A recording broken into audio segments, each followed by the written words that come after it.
Oui, donc on a une première question des auditeurs via le chat. Donc Madame Castro, vous avez parlé à plusieurs reprises des émotions, la jalousie, la frustration, la colère. Et la question est la suivante: comment on peut aider les enfants à gérer, à exprimer ces émotions-là pour qu'effectivement elles ne débordent pas trop?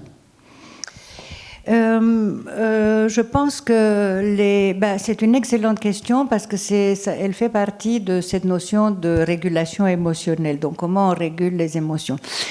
D'abord, ne pas interdire à l'enfant de la ressentir.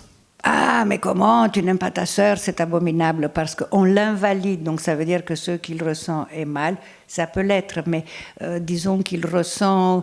En fait, il ressent comme s'il faisait une transgression.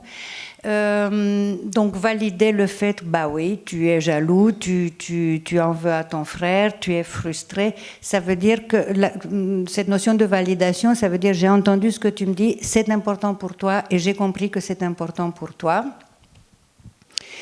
Ne pas obliger les enfants à s'aimer d'un amour tendre et définitif parce que c'est absolument impossible. Vous ne pouvez pas obliger quelqu'un d'aimer quand il ne peut pas.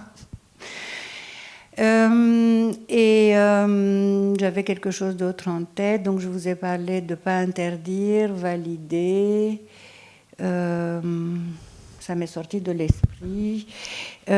Oui, c'est expliquer la première séquence, c'est voilà, c'est extrêmement. Je comprends que c'est frustrant pour toi, je comprends que tu n'as pas envie. Attention au mais, ne pas enchaîner en disant mais c'est ton frère et tu verras plus tard, parce que l'enfant ne peut pas entendre. Un point, un peu plus tard, revenir et montrer l'intérêt d'avoir un compagnon de jeu, etc.